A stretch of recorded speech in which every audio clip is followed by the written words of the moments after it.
debat hari ini seperti apa sih, Pak? Kamu dari mana? Dari media, Pak. Dari media, Bapak. Iya, media mana? Dari cumi-cumi, Bapak. Hah? Cumi-cumi. Bagaimana sih, Pak, melihat persidangan Nikita Mirzani ini dengan jaksa yang dramanya cukup panjang di dalam ruang persidangan? Iya, itu kan kalau saya ngelihat itu satu proses saja. Siapa yang merasa mungkin sepanjang, lihat dulu. Itu masih di dalam saat berjalannya proses persidangan tidak. Nah, ini kan kembali kalau dalam proses persidangan itu kan kembali kepada hakimnya. Kalau dibiarkan oleh hakim ada masalah kan dia jalan-jalan aja. Jadi demikian kalau menurut saya kita lihat aja. Oh, itulah dinamikanya kita untuk menegakkan keadilan dan keadilan. Nah, kalau ada yang dilanggar, ada pihak merasa dilanggar suatu aturan tertentu, kan ada ya. Kalau misalnya hakim yang melanggar katakanlah ininya kode etiknya dia, ada yang namanya KY, Komisi Yudisial. Kalau jaksa ada yang melanggar itu, ada yang namanya Komja, Komisi Kejaksaan. Kalau advokat kan ada juga yang kode etiknya dia. Dilihat aja yang kira-kira yang ini udah apakah masih dalam batas-batas yang mana, itu aja ukurannya. Kalau masih tata tertib tentu kan persidangan hakim, tapi kalau para orang ini udah melanggar rasanya itu apakah hakimnya, apakah jaksanya atau advokatnya, masing-masing kan ada perkumpulannya mereka. Itu bisa ditanyakan ke situ, dilihat di situ, diselesaikan di situ. Perihal yang ramai-ramai bahwa terdakwa menyebut adanya suap, itu sebaiknya kemana sih, Pak, kalau ada jaksa yang menerima suap dan lain-lain seperti itu? Iya, tentu kalau mengenai masalah suap, ini kan suap itu jelas suatu tindak pidana, ini kan dugaan ya. Iya. Laporannya kemana? Kalau suap ini berkaitan dengan tindak pidana korupsi, itu ada 3 penegak hukum kita yang mungkin bisa menerima laporan tentang tindak pidana korupsi, bisa polisi, bisa jaksa, bisa KPK. Iya. Jadi bisa ada 3 ini. Kalau memang ada dugaan itu, tentu kan harus ada bukti kan ya, harus ada 2 alat bukti. Nah kalau nggak ada nanti mereka nggak akan lanjutkan.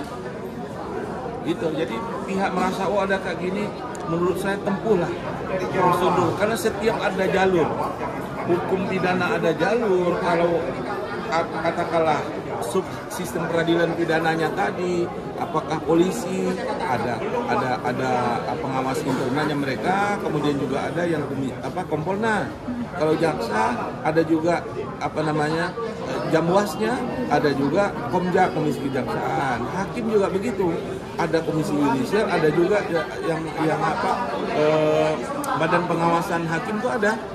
Jadi kalau hukum, ya itu 3 orang tadi. Apakah ini yang umum? Kalau yang umum tentu kan ada larinya adalah polisi kan. Kalau korupsi 3 tadi. Kalau KPK, ya. Baru ini adalah kode etik, itu tadi jalurnya. Kalau tata tertib mungkin itu jaksa.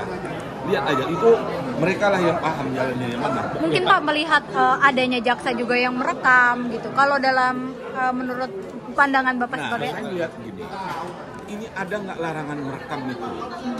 Lari ke aturan. Kalau saya kan hukum kan kita ada nggak dilarang merekam itu? Itu kan persoalan. Kalau yang kalau bilang ada itu yang dilanggar, kan bisa dilapor proses. Kecuali itu ada perdamaian di antara mereka lain. Nah itulah proses untuk menyelesaikan suatu masalah bisa dilakukan secara damai. Kalau tidak tempuh jalur yang saya sebutkan tadi. Pak, tadi kan disinggung soal marwah pengadilan tadi ya, disinggung itu bagaimana sih Pak, maksudnya kayak terkontaminasi katanya yang Ya marwah itu kan ingin pengadilan itu adalah tempat mencari keadilan ya. Tentu tempat mencari keadilan, apalagi dia nanti akan lahir suatu putusan berdasarkan ketuhanan yang Maha Esa. Yang namanya Tuhan itu kan suci, janganlah tercemar, kan begitu. Idealnya kan begitu. Nah, kalau ada hal-hal yang nggak bisa itu masih dalam batas toleransi atau tidak? Mungkin di situ. Dalam hal ini mungkin merendahkan kejaksaan nggak sih Pak?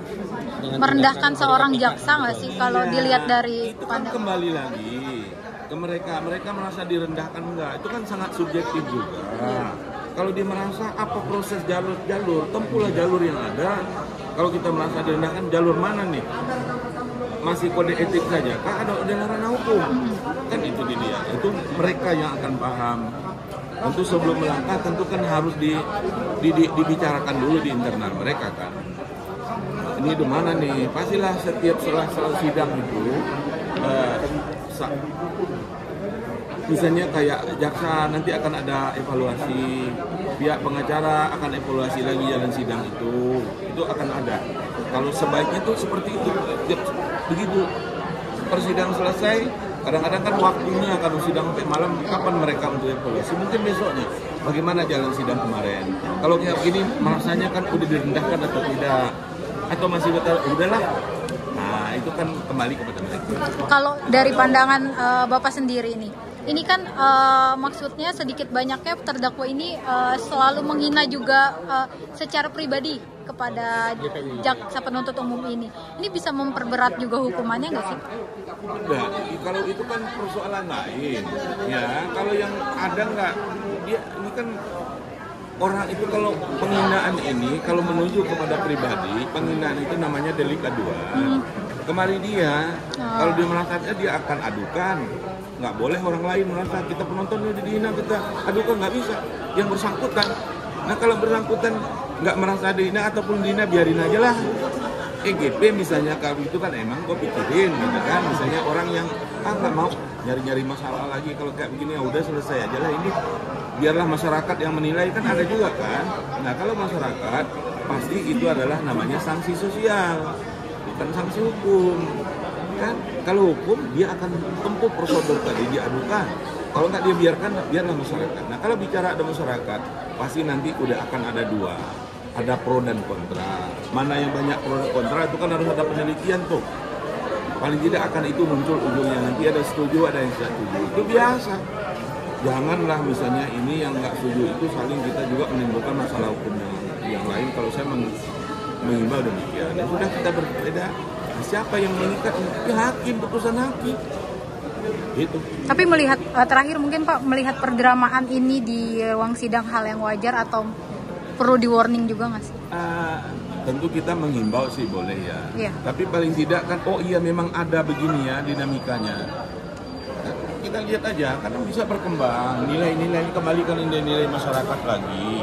Kalau dulu kayak begini, sekarang mungkin begini plus, itu masih diterima. Kembali lagi penerimaan yang idealnya bagaimana sih? Ini kan bergerak terus nilai itu. Ini pantas, ini nggak pantas, itu pasti berubah setiap saat. Itu. Pak, mungkin melihat persidangan ini kita mungkin ada katanya ada konten of court apa enggak sih maksudnya dalam karena kan sudah ada cukup yang itu. Kalau bicara konten of courtnya cukup yang tadi aja, jangan kita ulang lagi nanti. Ini yang tadi langkah-langkahnya. Nggak mungkin bilang pasti akan berbeda.